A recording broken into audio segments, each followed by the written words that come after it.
Good afternoon, everyone. Good afternoon. Welcome to the Forum, a weekly program for the Columbus Metro Club. We've been bringing Columbus together for weekly forums for nearly 50 years of civic discourse, which I think is so exceptional for the Central Ohio region. The forum brings together visionary leaders, CEOs, members of Congress, college presidents, UN ambassadors, artists, and change makers to examine issues that matter, exchange diverse perspectives, but most importantly, to forge connections that create a better region. My name is Sophia Pfiffner. I'm the president and CEO of the Columbus Metropolitan Club. And for those of you who are joining via our live stream, welcome. We're coming to you live from the National Veteran and Memorial Museum in the heart of downtown Columbus. Thank you to today's forum partner, the Contemporary Theater of Ohio. We'd also like to thank Downtown Columbus Incorporated for providing complimentary parking, which we all love here in Central Ohio. So let's give them a quick round of applause. And every forum is not possible with all of our partners, so we'd like to say a huge, big thank you to the Center for Human Kindness at the Columbus Foundation and our live stream partner, the Columbus Dispatch. And again, we're so grateful to the National Veteran Memorial Museum for hosting every single CMC forum. So let's give all of our partners a huge round of applause.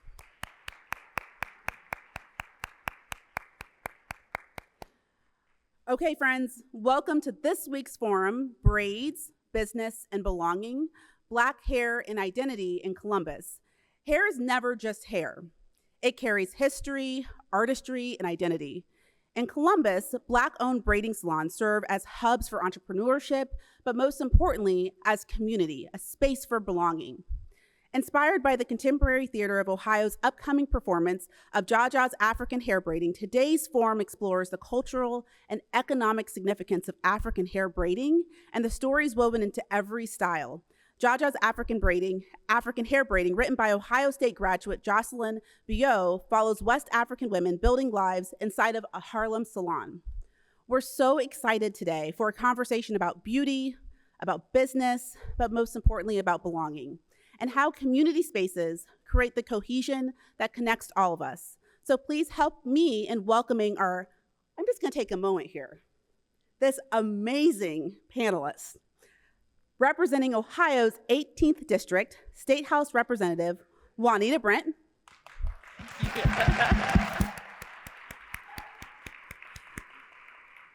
Sarai Brooks, braid artist, author, and owner of Haven 626 by Rye Styles.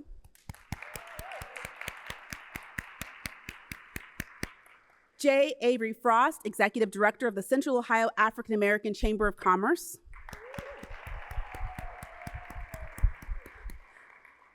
And Dr. Treva B. Lindsay, Professor of Women's, Gender, and Sexuality Studies at The Ohio State University. And most importantly, to facilitate this conversation, please welcome our host, Law Baker, founder and lead consultant with Lysandra B. Baker Entertainment. Law, welcome back to the CMC. We look forward to today's discussion.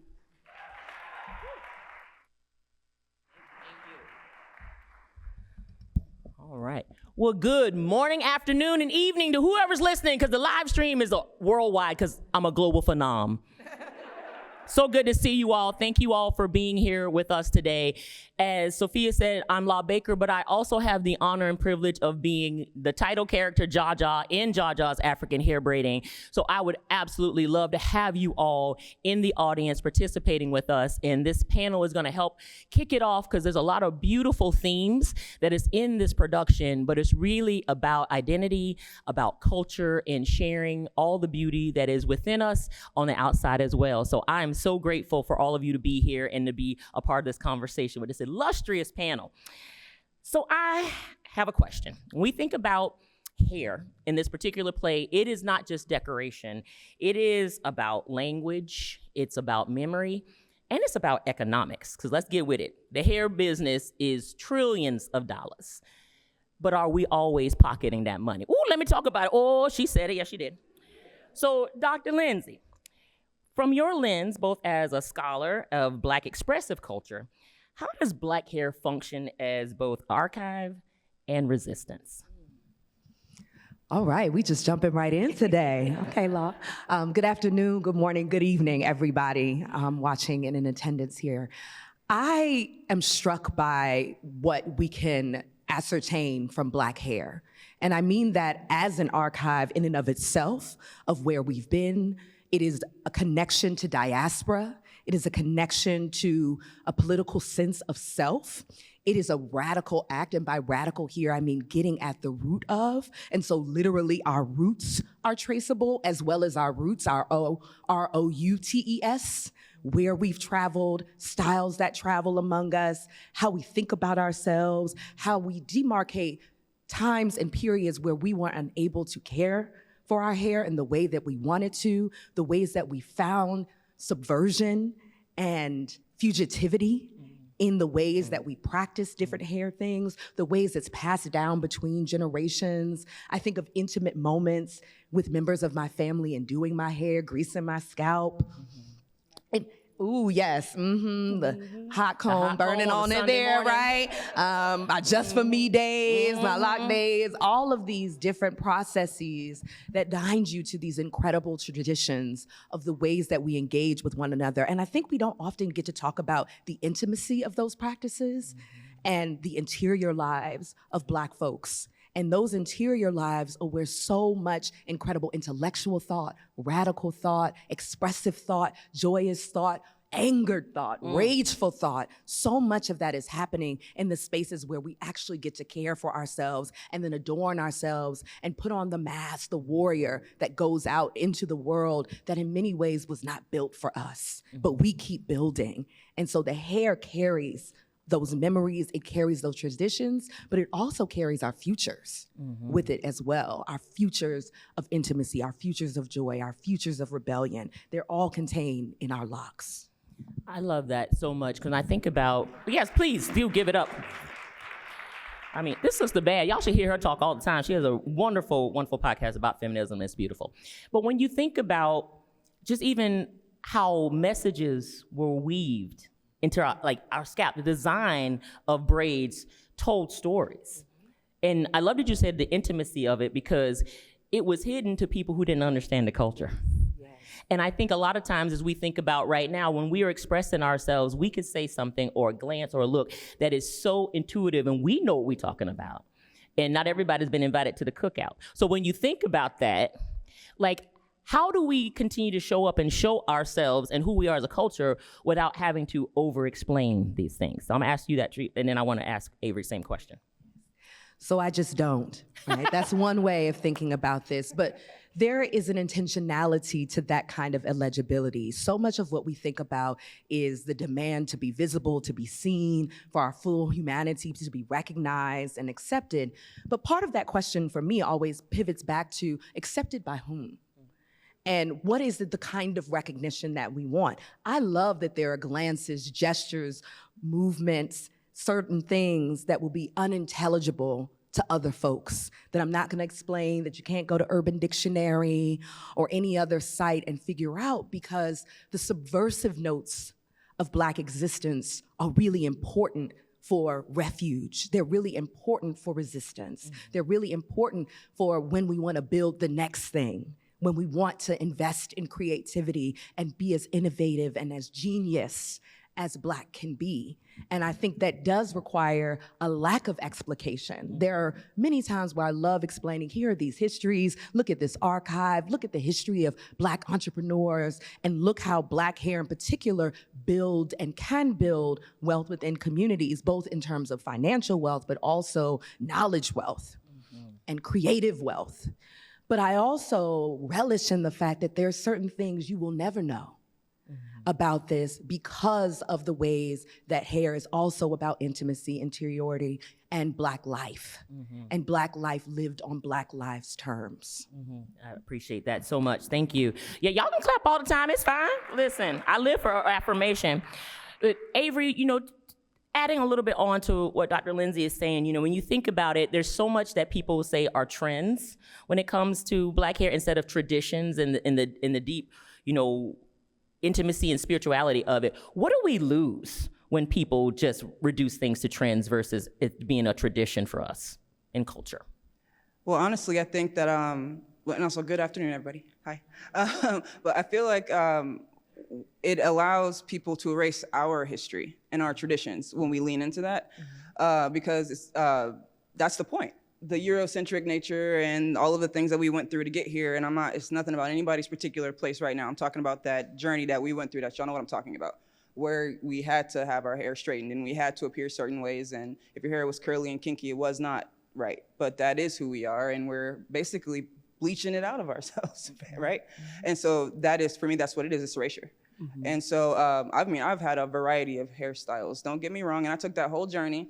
And then there was a period in time where, I rebuked the idea of giving all my money to barbers and beauticians. I just rebuked it, and I started cutting my own hair. And then there came a point where, I met somebody, and she has the skill set necessary to do this, and is my loctician, right? And that's part, when we talk about the journey, and like my beauty salon is the living room, actually. But this is part of her history, my history, and there's so many, like even when we're thinking about the idea of dreads versus locks, like who put that on us, right? They're locks. I mean, you call it what you want, but they're locks, people. And dreads, dreaded, there are negative connotations to that because again, they're trying to put stuff on us and erase our history. That's so powerful. Sarai, I'm gonna come to you because, again, I wanna know a little bit more of how you started in your salon, because one of the things that Avery just said is the living room and the kitchen is where I have the most memories of hair, especially grandma getting ready for church, that fried dye laid to the side, if you know, you know. And so I just remember anytime you sweat, you smell the burn. Listen, who knows what I'm talking about? Listen. You already know. So when you think about, the salon and what it represents beyond just the hair and beauty, can you talk to us about that journey a little bit? Yeah, absolutely. Good morning or good afternoon, everyone. I definitely resonate with the living room because that's where I started. I started right in my bedroom. I was in LA, Altadena area, braiding hair. I would braid hair in my high school, things like that. And then I grew further and further, put the knowledge to it and turned it into a legitimate business. And so within the salon, I was like, how can I curate this space to feel like how I felt when I was at home? I wanted to feel comfortable. I wanted people to be able to come in and let their hair down. And I think that is what the salon truly represents. The ability for Black women to come in and they don't got a code switch. They can just exhale, and it's therapeutic, it's healing. And beyond that, I think it's its own ecosystem. For me, growing up, seeing my mom get braids and different professional women get silk presses or locks or wear their fro and things like that, I was like, oh wow, I can be in these spaces and still look like that. So I was able to feel confident that when I grow up, I can either curate this or be a member of it. So I think that's what my salon represents. It's training people to be leaders and building independence and ownership.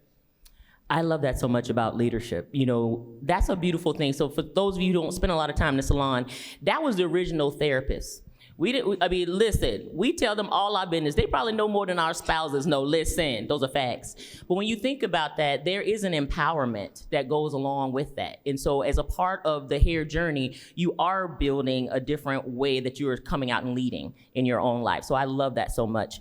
And Representative Brandt, one of the things I think about, was mentioned earlier, in a lot of cases when Black women are in corporate situations and executive roles, how they wear their hair has been a determinant of their upward mobility in a lot of ways. So when you think about a hair journey where the policies and the systems are actually the antithesis to growth, how do we address that? And how does that show up in real life when you think about those things? Well, for everyone who doesn't know me, I'm Juanita Brent. I just happen to be a state representative from the Cleveland area, and I'm so glad to be here. I'm gonna get to the question real quick, but for those who have not sat around them, their energy is amazing. Like, it's amazing. So I'm really more glad that I'm sitting in their presence than but I'm so glad just to be here. But we see it show up in the workplace. I'll just tell you about an instant situation that happened about 7 years ago at the State House. When I hired my first staffer, he had a curly mohawk. His hair grew in very curly, very tight, and he had his hair shaved on the side. And one of my colleagues, who is still in the State House, walked up to him and said, that's not gonna get you far in life wearing your hair like that. Say that directly to him, to his face. He walks over to me, because this is really like his first job. And he told me what the older gentleman who is lacking melanin in his life said to him. And I walked over to my colleague, who is now a state senator. He's on leadership, bless him. But long story short, I just said, you can't define what professionalism is. Because he's a professional every day. When he shows up to work on time, he does his work. He is a professional every day. That's right. So these conversations of how it shows up is also standing up for people or standing up for yourself when people are trying to define how you should look in these different spaces. And that we have to also say something. Like, we can't just sit back and just be like, oh, I'm not gonna say anything when things like that happen, because I feel like those are those power struggles that people are having. And because we don't have laws that protect people, this is why I introduced the Crown Act. Because if people cannot legally have any recourse, if somebody says that your hair is not professional, showing up to work in its natural state.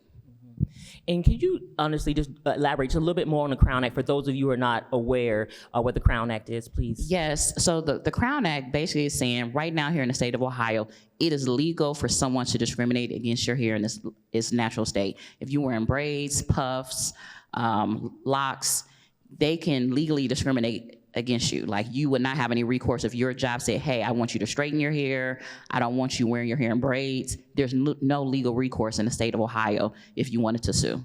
And so in that situation with my aide, he legally would not be able to do anything. He would not be able to have any legal recourse in a state if he wanted to, unless we change the laws. I want y'all to sit with that for a second. How people's hair naturally grows out of their head is illegal in some places. I mean, we talk about illegality in terms of laws, but people can't be illegal. I'm gonna tell you that right now. I say it out loud. People cannot be illegal. And so much of the themes of this particular play is around immigration and what does it mean to be a new American? What does it mean to be an American citizen? And what is citizenship? And what is patriotism looking like, right? And so when you think about that, I think about this so much that these words honestly were written in 2019.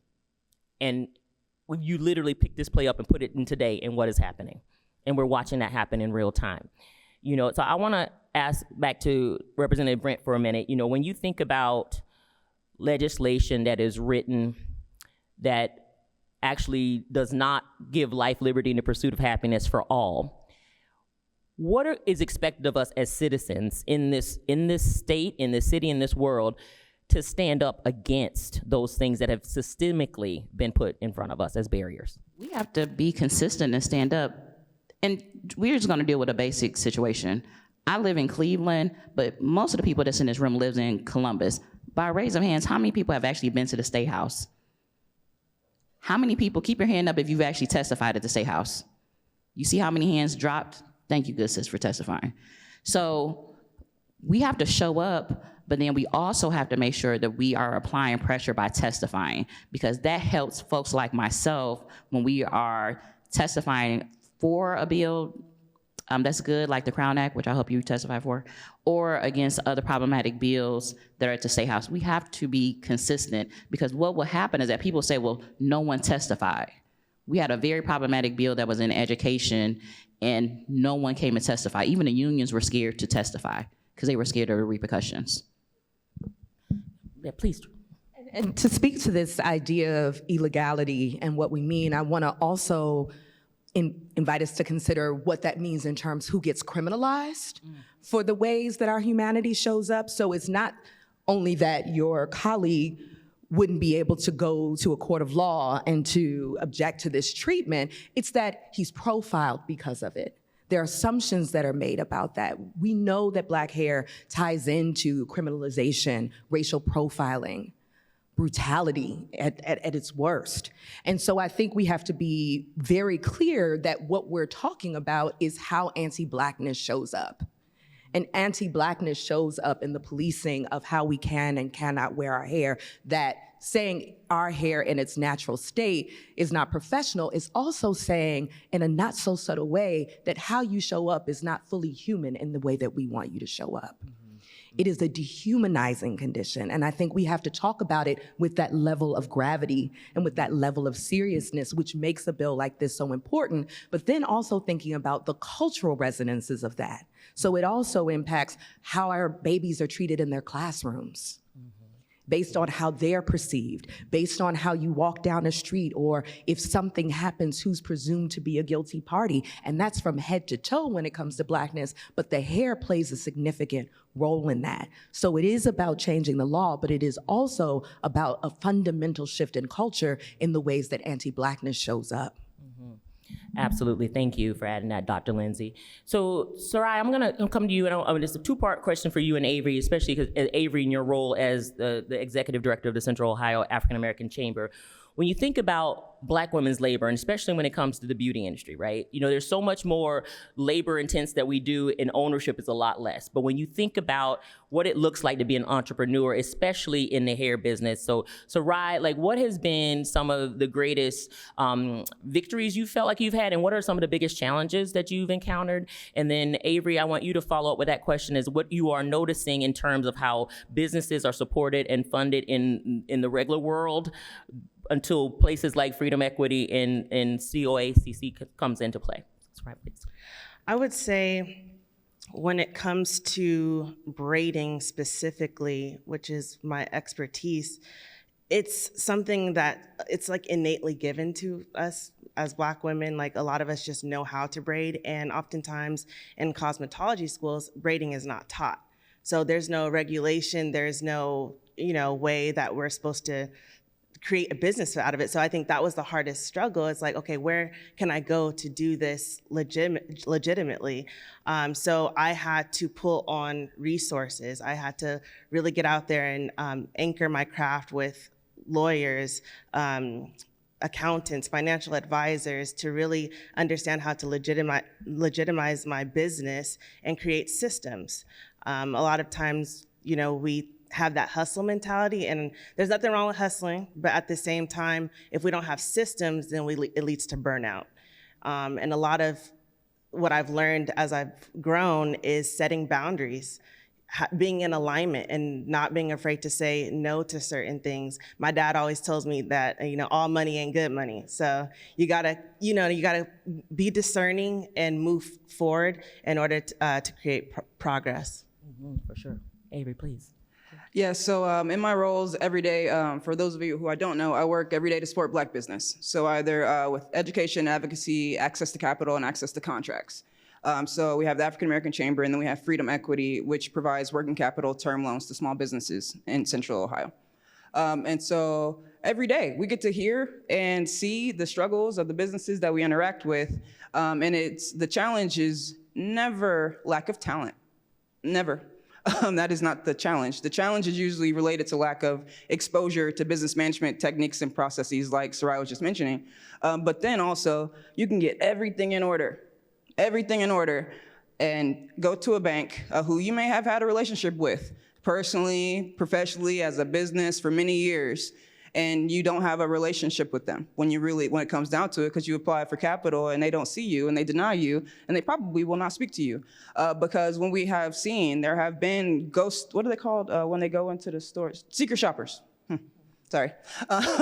They have secret shopped multiple large-scale financial institutions with financials, apples to apples, two business enterprises. The only thing different is the race of the business owners, and one is 60% more likely to get denied than the other one. I wonder who that might be, right? And so that is a pre-existing thing. Another thing to keep in mind is that when we're specifically thinking about Black women are like the highest educated demographic in the United States. We are also the highest debt-laden group in the United States, because we also have a lot of student loan debt. A lot of us are heads of household, meaning we're taking care of other people, and some of that doesn't show up in our net worth. None of it shows up in our net worth. And then speaking of our net worth, we're already making less on the dollar than everybody else. When we do get access to credit cards, it's for a lower limit than anybody else.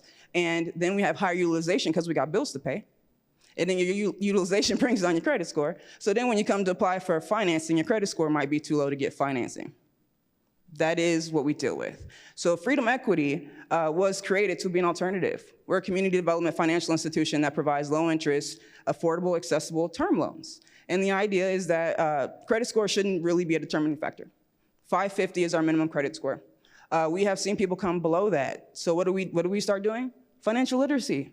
We started adding programming and business development services around it. So maybe it's not right now, but come back, right? And work with our team, work with our coaches to figure out how to grow your business, and then come back and get some capital from us. And then go work with us and other people. Go to Adelphi, go to Huntington, go to PNC, go to whomever. Use it as a stair step. But the idea is we need more people. My staff is 100% Black.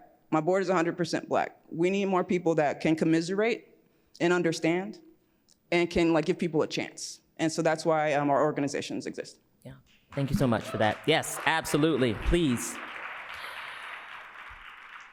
So, one of the things we talk a lot about is how popular Black culture is in all the world, globally. And it is consumed at a high rate, yet Black women are rarely protected in those same spaces. And a lot of times we've seen what we called appropriation versus appreciation. And I would love, Dr. Lindsay, if you could expound a little bit on what that actually looks like and how do we actually move away from appropriation to accountability? Ooh, okay. Looks like y'all got some time today. So, appropriation and appreciation, and I've noticed this discussion is much more complicated in talking through this with folks. What folks feel appreciated by, what we co-sign in public. We'll see someone doing something that we've identified as part of Black culture. And again, Black culture here is just a stand-in for a whole bunch of things. So I wanna be clear about that. There's no monolith of what Black culture is, and it is an abundance of genius that shows up in so many places. But you see and then someone can do a dance that a Black person has choreographed or done, and they will go viral. And they will end up on late night talk shows and become a whole sensation. And the creator of that very same thing will have very little access to any of those opportunities. So it's not just an appropriation question, there is a literal loss of creative wealth that happens. And also, some of the things that we create are criminalized on us and celebrated on others.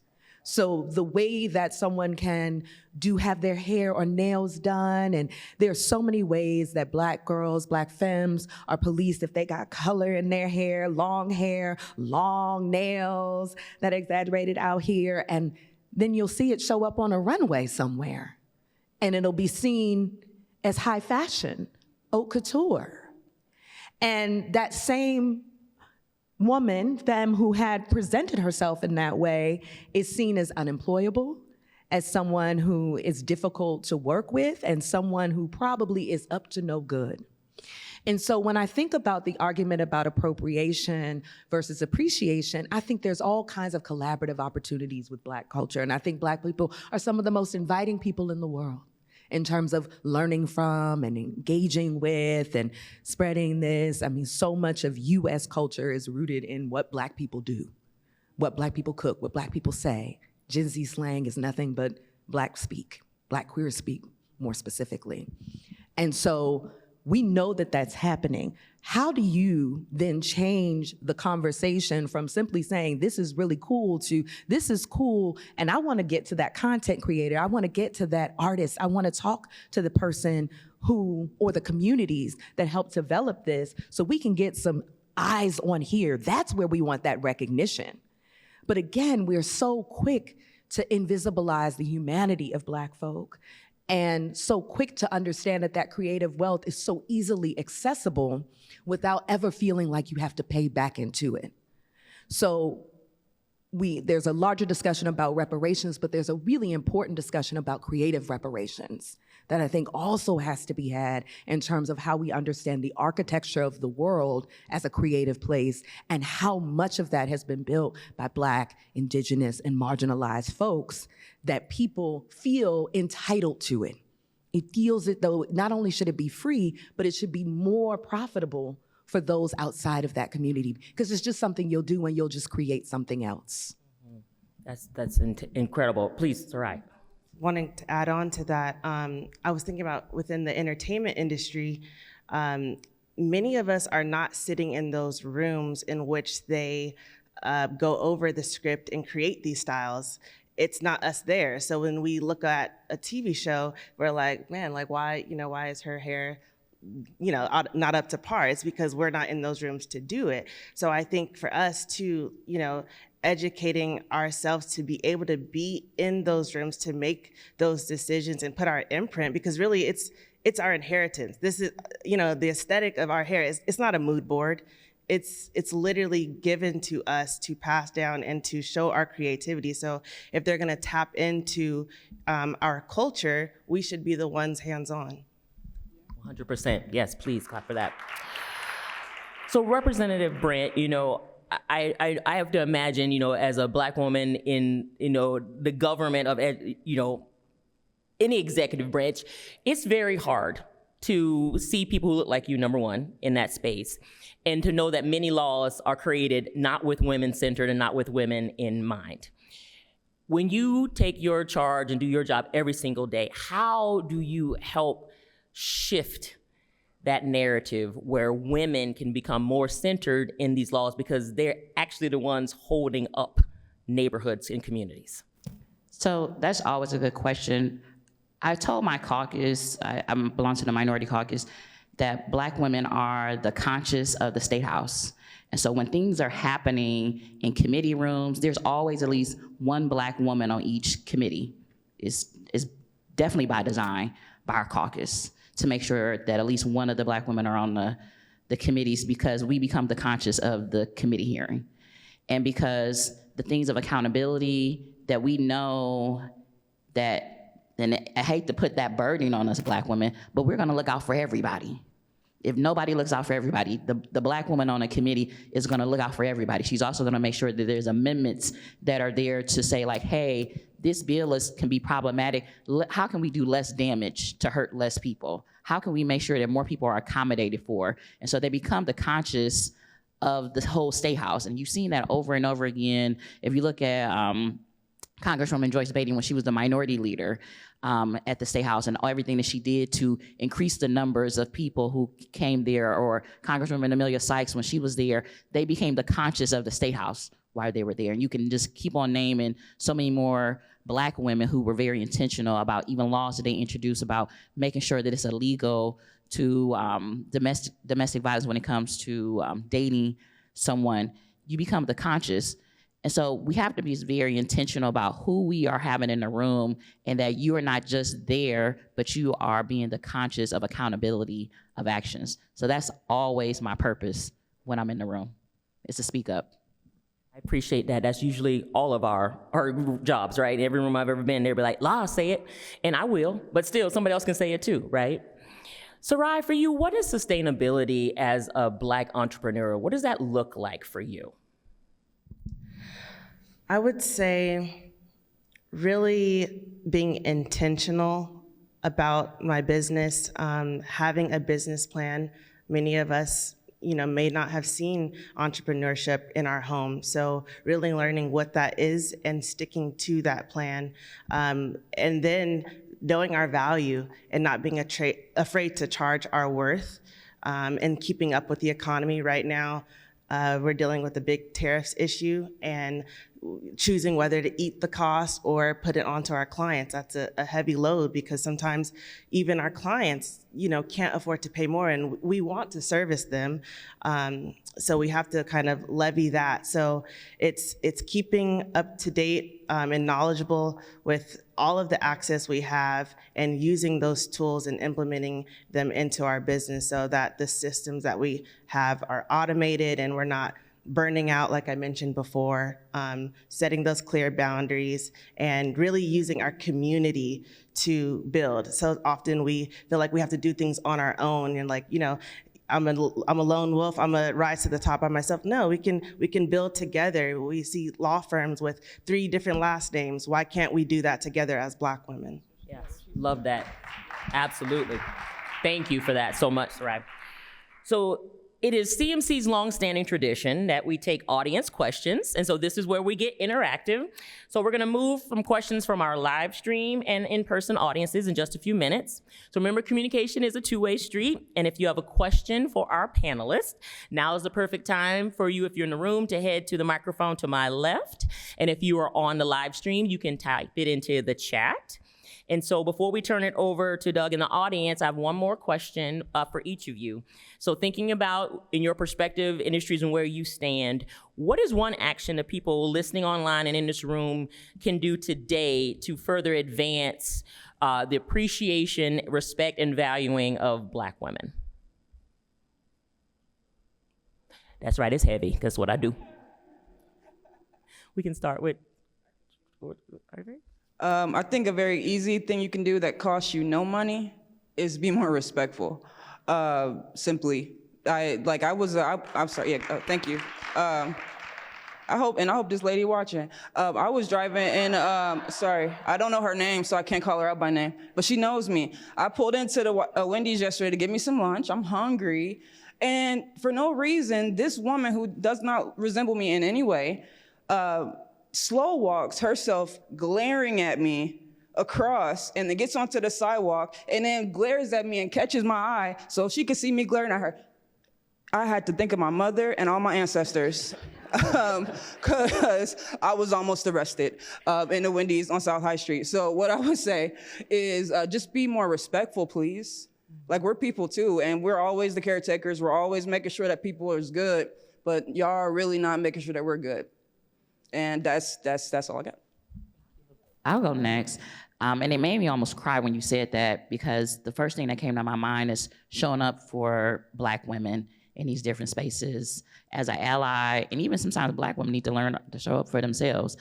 But it's a lot of strength to keep showing up every day. And sometimes we might be the only one in the room. We might have somebody else in the room that they might not be where we are mentally of how they need to show up for themselves, but show up for us, because we're sometimes tired of being the strong one of the group. And I get back to what I said about being on a committee where it was intentional effort to make sure that there's always one Black woman on a committee. That's mean also you might be by yourself being a conscious. So you showing up for us in the State House by testifying in support of what we're doing goes a long way. I would say sharing a wealth of knowledge, investing in us both financially or with just knowledge, and then for us on the other side of it, being teachable, willing to learn. I feel like sometimes we don't have the game. We don't know how to do this. So if you know, tell us, share with us. Awesome, thank you. I love all of these. These are very helpful. I would just say all of us are in different rooms, coming in from different places. I encourage us in that room, when you see stuff, to call it out, to not, like, I know there's a lot of risk in calling out or calling in or addressing a thing, but it's important that even when a Black woman isn't in the room, that you are thinking about the Black women who should be in that room. Right. And the Black women who have never had access to that room. It is very important that we move with a kind of conscience, as the representative mentioned, that when they say Black women are the conscious in the room, it makes me think of Combahee River collective statement, when Black women get free, we all get free, which means we have to address all of these different forms of oppression and marginalization, injustice, and inequity. And so if you think about, how is this gonna impact the most marginalized person that I know? And if you move with decision-making or giving or opportunity making or space making, think about who that is. And quite often that is Black women. But think about who that is and make sure you are trying to be a voice that is aligned with them. Not speaking for people, but aligned with and in allyship and comradeship with those folks. Yes, thank you so much. Thank you. So we're gonna turn it over to all of you now, and Doug has the questions, and so I'm gonna throw it to you, Doug. Thank you so much. La, thank you so much. Thank you so much to today's panelists for a powerful conversation. And I'm sorry for those of you joining us on our live stream. We had some technical issues today, but we're working on that now. So please bear with us online. If you have a question for today's panelists, please do join us here at the microphone. We'll try to get to as many questions as we can. Great questions at CMC always have two things in common. They can be asked in 30 seconds or less. And what punctuation mark does a question always end with? Elizabeth? A question mark. That's correct. That's right. I'm going to launch this off with this one. This was submitted by Julie Barrett. And this builds on several comments that several of you have made. How does our hair affect the change in culture regarding diversity and inclusion? Does this hurt or help us secure employment? That's a good question. Go ahead. Do that one. Okay. Firstly, I hate it here sometimes, like in this place, because it shouldn't matter. Like, we know that your hair, as we've heard, it really shouldn't matter. Your natural state should not matter. And I need more of us who are in power and decision-making positions to make sure you really set the culture in your organizations and your workplaces so people feel safe. Because there are places where you will have challenge, especially knowing what we know and we heard today, that you can be discriminated against because of your hair in the state of Ohio.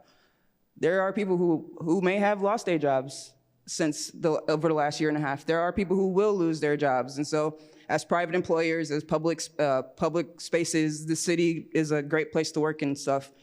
Just make sure that people know that they're safe. Yep.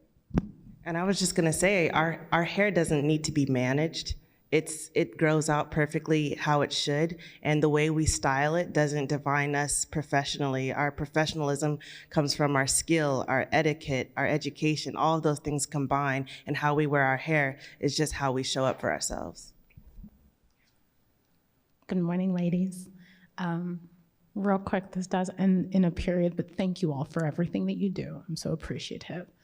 I consider myself a legacy Black. I proudly stand on the shoulders of my ancestors who've carried me here.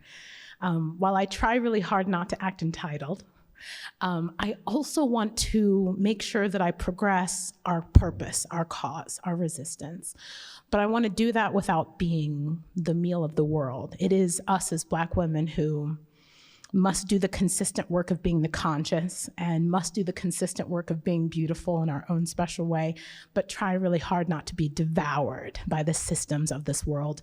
And I'm definitely an anti-burnout person, so please, do you have any advice for someone who is entitled, is legacy, but is trying really hard not to get eaten?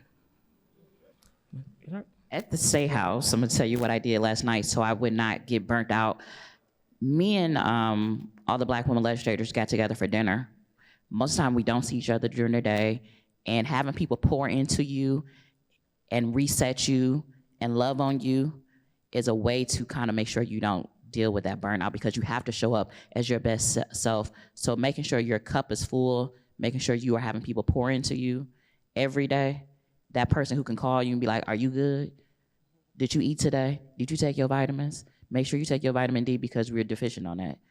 It's very important in these spaces. Yes, I love that, and I affirm the burnout. I feel like that's so much of what so many of us are navigating, and that choice to do that, hence why you have folks like Trisha Hershey talking about rest is resistance, and rest is our inheritance as well. Joy is our inheritance as part of that, and I think part of that is I etch out time that's untouchable. That's about filling my cup. That's about filling my cup with convening with my sisters, that's convening with my folks, that's loving on me, that's taking a lavender and sea salt bath, that's really committed. I'm not talking about things that feel indulgent or also take time in planning and things, literal things that allow you to exhale, like a full, real exhale. And it gives me that very hackneyed kind of analogy of thinking about on the plane. They tell you, put your mask on first before you help others. Well, we are constantly not even putting our mask on and trying to put masks on everyone else. So I implore us to value our humanity in the same way that we're saying we want to be valued. I think I have to tell that message more often to Black women ourselves than even other folks. Like, you have to value you. your own humanity. You are your best steward of peace and exhale. Thank you. Thank you. Erin Arnett on the live stream audience says, I am a white woman, but mentor a young Black girl. How can I best love and support her? I was gonna say, my salon is in like Dublin, Ohio, and Dublin, Ohio, and I often run into white mothers with their Black daughters, whether they're mixed or adopted, and one thing I love is they ask me so many questions. They're willing to be educated about how to style their hair, how to help them love their hair. We don't have to be ignorant and just, let them go to school, but like make them feel good, make them feel worthy of being there. So, I'll give a shameless plug, and I saw her walk in. Sister Fran Frazier is here in the room, but she founded a great organization. She founded a great organization called Black Girl Rising, and yeah, they're right here. Yeah, woo woo. BGR. But I would encourage that question, ask our apologists, whomever, to really make sure she's investing her time and make sure that young girl can invest her time in spaces where she feels safe and with peers. And that organization, they do a lot of great peer-to-peer work, which I really appreciate. And so I think that would be a good resource. Absolutely. Thank you. Good morning, everyone. It's so good to see you here. My question was actually similar to Erin's, as I'm a woman who grew up in a white family. It took me 35 years to walk into a Black hair store, let alone be able to really embrace the power of braids. But I'm gonna move on. That ends with a period. A good question, so we're gonna, or a semicolon. A good question ends with a question mark. I'm gonna ask of Rep. Brent.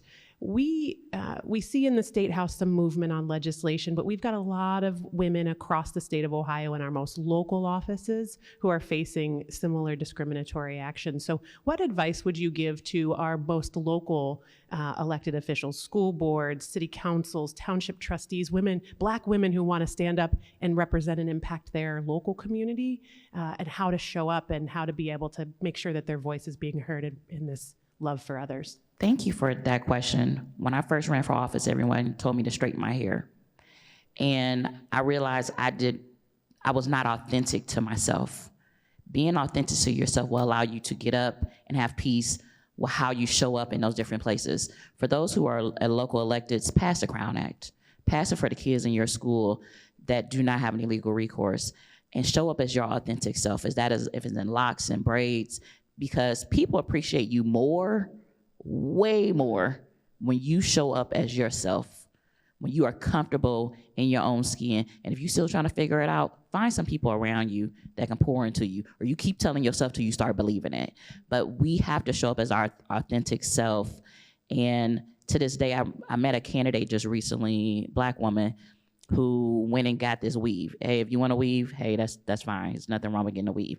But it was the reason why she got the weave that bothered me. She told me some folks in her community told her that her naturally very curly, beautiful hair was not going to help her get elected, and that she needed to go get a weave. And they went and found her somebody to go get the weave. And now she's running for state rep. Very problematic. Show up as yourself and let people deal with the rest. That's their problem, not yours. That's right. That's facts. Question for Sarai. What is or what was the most challenging part of creating your own business?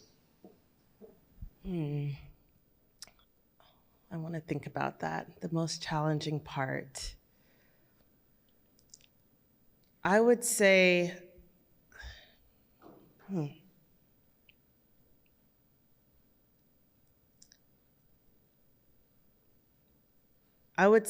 trusting myself in my decision making when it comes to leaving your living room or your bedroom and going into a large salon space. There's overhead now. Now we have to pay our salon lease. And that's scary because you don't know if you're going to be able to generate income every month. You don't know if you're going to be fully booked. things like that, let alone once you start hiring people, and are you gonna align with who you hired? You know, those are all challenging areas that to overcome, and I really learn as I grow, and I'm still learning. But I give myself grace, and I tell myself, you know, even though there's hurdles, I continue working through them, and my business continues to thrive, and I get to change the course how I want to, because it is my business, and that's the beautiful part of entrepreneurship, is I get to move it with me. So I hope that answers the question. Yeah, it does. Thank you. Jonna, please. Hi. I was wondering, so from my perspective, or just some context on my perspective, I grew up in predominantly white areas pretty much my whole life, and comfortably so, but also feel very comfortable being around Black people, more so, really. And I'm noticing that the act of building a community that looks like me and believes like me is like something I have to actually devote time to. Can you guys speak to how to do that? How to find that community? Good question. First of all, I think at Columbus, it is increasingly hard to do that. We were talking about this at our table. A lot of people have been moving to Columbus. We're more of a city of implants than we are a city of natives at this point. So it can be hard, and it doesn't always feel like there's physical spaces where you can just like go to in our organic conversations. And so honestly, for me, the best path has been, and I am a native, but the best path for me has been to be in professional associations, right? And of course our Chamber of Commerce, but go and yes, you have to pay to be in some of those things, but I'm choosing to pay my dollars to something where I know there are probably like-minded individuals, and then like organically you'll start meeting people, having different friendships, and you'll build your tribe, right? And then, but also they say as you get older, it's harder to meet people. I guess that's just the thing they say. I don't know who they is, but I think it's just intentionality, like coming to stuff like this, going to networking events, and really just like spreading your wings. If you're spiritual, going to church and Bible study, right? Like just kind of, I guess, especially since COVID is gone, apparently, it's about getting out again. Yeah. I would just add to that, there are spaces here because I think a lot of people have a similar kind of feeling and an inclination and searching for community. And I do believe post at least lockdown surrounding COVID, finding those social skills of interacting and getting back with each other is not the easiest thing, right? There's a natural kind of, I gotta anchor myself. It is a lot of events happening all of the time. I think of places like Zora's House here in Columbus, which is a woman of color, gender expansive, people of color space that's centered with all kinds of programming. I'd love to holler at you after to give you some suggestions of places where they're connected. I'm not a Columbus native, but you do have to be very intentional. But I started getting a little more comfortable again with me and going to things and events that were smaller, not necessarily like a large party, but this person's coming to speak at this event, and sitting down by myself, because chances are someone in there who's coming to that same event might have a similar interest or a similar political system or beliefs or values, and just saying, hey. So it does take a little bit of bravery, but keep in mind that all of us are kind of scared who are doing that. So you gonna find that other scared person who's doing that, and then y'all can be scared together, right? Which feels a lot better. Like that first step of saying, here are these things, but there are spaces and you are not alone. And I wanna affirm that feeling though of trying to find community, because it is an intentional praxis and one that is a skill set of how you create community, that we can be more gracious with each other about doing that work too. Thank you. Thank you so much. Thank you, Tree. We have 2 minutes for one short final question. Okay, please. Hi, you said the Crown Act was not enacted in Ohio earlier. That's concerning for me as somebody who has recently gotten locks, and they're really important to me. And the fact that some schools I don't know, aren't enforcing that is concerning. So what do you think citizens can do to help get the Crown Act enacted in Ohio? And how did you evolve into the people you are? Because you guys are so cool and inspiring. I appreciate the compliment, but I'm gonna start off with my biggest hater, the Ohio Chamber.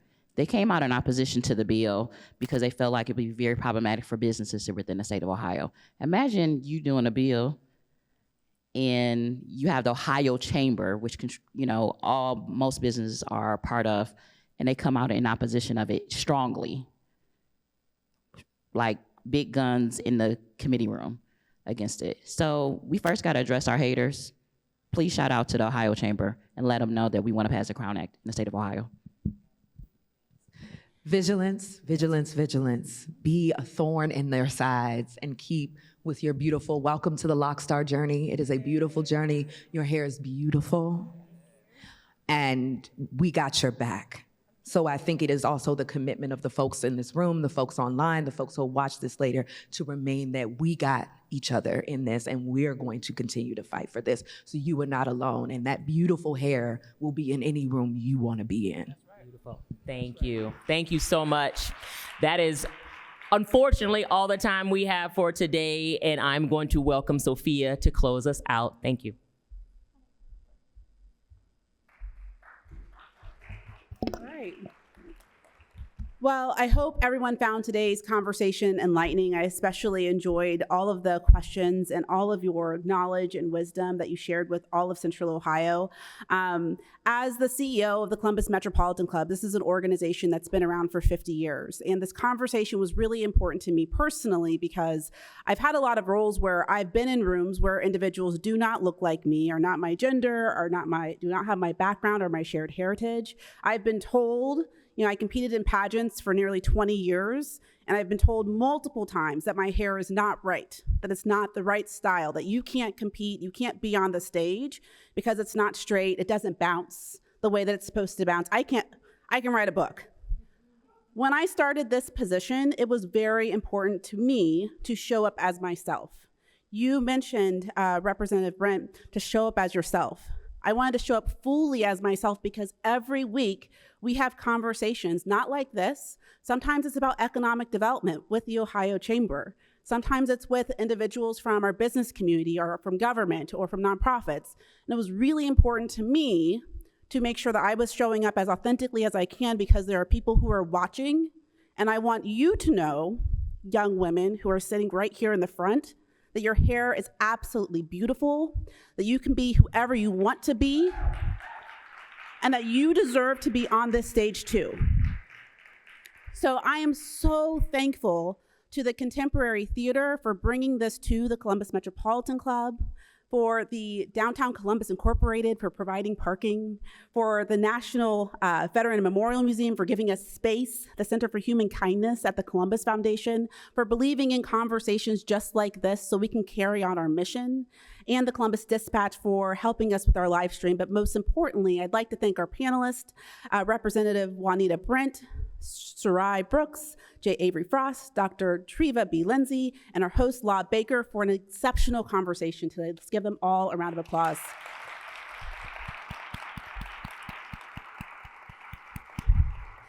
And we are super fans of civic participation. So in addition to supporting the Crown Act,